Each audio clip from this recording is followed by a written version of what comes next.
বিএনপির পুরা পলিটিক্সকেই ধ্বংস করে দিচ্ছে।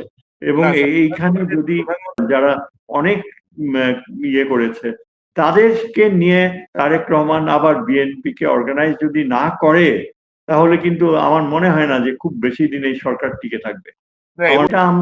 সারা জাতি একেবারে স্টান্ড হয়ে গিয়েছে, এটা তো অস্বীকার করার কোনো উপায় নাই। এবং এই যে কথাটা আমরা যেটা খালাদুল সাহেব যেটা বললেন, আপনি কি মনে করেন যে এটা রাজনৈতিক কোনো কথা হলো? বিএনপিকে রাজনৈতিক ভাবে সাধারণ মানুষ বা অন্যান্য দল আর বিশ্বাস করবে? এবং এটা বাংলাদেশের মহাসচিব সহ সবাই এটাকে স্বাগত জানাচ্ছে হাততালি দিয়ে, টেবিল চাপড়ে।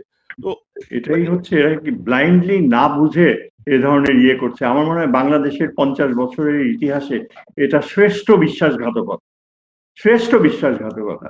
এই লোককে শুধু বহিষ্কারই করা উচিত না, he should be tried, summarily tried in এবং এটা সুস্পষ্ট করে দেওয়া উচিত যে বাংলাদেশের ভবিষ্যৎ পথ চলায় এই জুলাই বিপ্লবের যে গুরুত্ব কতখানি।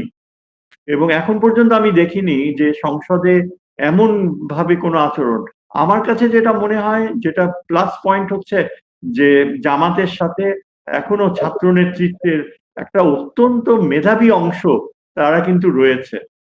এই যে এই জামাতের যে চিফ হুইপ নাহিদ, তার বক্তৃতা শুনেছেন, অসাধারণ।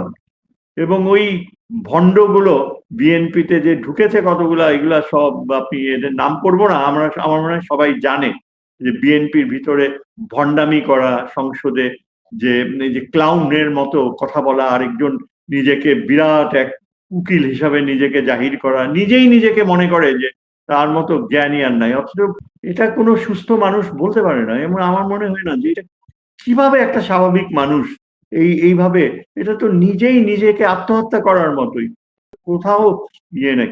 এই ধরনের বস্তুদেরকে যত তাড়াতাড়ি তারেক রহমান ডিসকার্ড করে এবং বিএনপির সংস্থা থেকে বের করে, এবং বিএনপিকে ফেরত আনতে হবে যারা অনুগত ছিল, যেমন এই যে ধরেন আসাদুজ্জামান রিপন, তারপর আরো অনেকে রয়েছে লয়াল। তারেক রহমান সাহেব কিন্তু বেশ কয়েকবার বলেছেন যে জুলাই সনদ যেটাতে আমরা স্বাক্ষর করেছি, আমরা দাড়ি, কমা, সেমিকোলন সহ অক্ষরে অক্ষরে আমরা পালন করব, তাই না? তো এই কথাটা ধরেন মানে বর্তমান যে প্রেক্ষাপট, সেই প্রেক্ষাপটে এরকম একটা প্রতিশ্রুতি বা ঘোষণা অত্যন্ত গুরুত্বপূর্ণ। বাংলাদেশের অধিকাংশ মানুষ, কতিপয় আওয়ামী লীগ ছাড়া বাংলাদেশের অধিকাংশ মানুষ কিন্তু জুলাই বিপ্লব এবং জুলাই সনদের সঙ্গে লাইন। তো সেই জায়গাটা আমি আপনাকে একটু দেখাই।